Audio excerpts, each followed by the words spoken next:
बॉलीवुड के जाने माने अभिनेता रणवीर शौरी और पूजा भट्ट के एक्स बॉयफ्रेंड ने आजकल बिग बॉस ओटीटी में अपने चुटकीले अंदाज से धमाल मचा रखा है। बहुत ही कम लोग जानते हैं कि रणवीर शौरी महेश भट्ट की बेटी पूजा भट्ट के साथ रिलेशनशिप में रह चुके हैं। दोनों का रिश्ता बहुत ही बुरी तरीके से खत्म हुआ।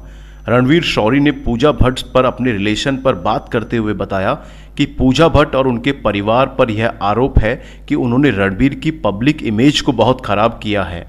बता दें, पूजा भट्ट ने रणवीर सिंह रिश्ता टूटने पर कहा था कि रणवीर शौरी शराब पीने के इतने आदी थे कि जब भी वह शराब पीकर घर आते थे तो पूजा को बेल्ट और डंडों से मारते थे। इसी बात पर रणवीर ने जवाब दिया कि वह दोनों नॉर्मल कपल्स की तरह, हमारा भी झगड़ा होता था। मैं अक्सर उनके घर पर ड्रिंक करता था। वह अक्सर कहती थी कि मैं बहुत पीता हूँ और मैं उनकी केयर नहीं करता हूँ।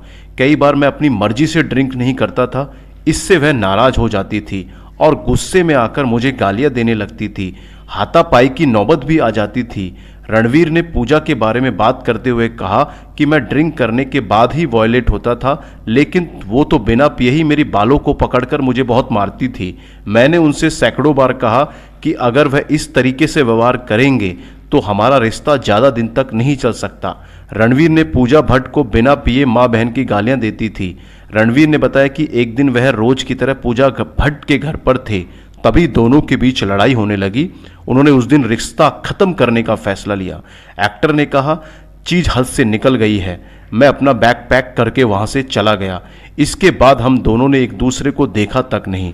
रणवीर ने कहा कि लोग सरेआम मेरे बारे में झूठ बोलते हैं। उनके झूठे आरोपों के बाद मुझे बॉलीवुड में काम मिलना बंद हो गया। मेरे छोटे छोटे रोल्स मुझे करने पड़ते हैं। रणवीर ने कहा कि पूजा भट्ट शराब की आदी है, रोज कम से कम 1 बोतल स्कॉच पीती थी। उसके बाद हम अपनी लाइफ में आगे बढ़ गए। रणवीर ने एक्टर्स कोकणा सेन संग शादी कर ली और पूजा भट्ट ने मनीषा मखीजा से शादी कर ली। हालांकि पूजा और रणवीर दोनों की ही शादियां बहुत दिनों तक चल नहीं सकी और दोनों का तलाक हो गया। जी हां, पूजा भट्ट के आरोपों के बाद बॉलीवुड ने रणवीर को बॉयकॉट कर दिया है और रणवीर की हालत एक हलवाई की तरह हो गई है। बिल्कुल शिथिल हो गए हैं रणवीर। अब देखना यह है कि बिग बॉस ओटीटी में से रणवीर अपने करियर को नई ऊंचाई दे पाएंगे या नहीं दे पाएंगे। आप इस वीडियो को लाइक, सब्सक्राइब ज़रूर करें और कमेंट बॉक्स में हमें ज़रूर बताएं।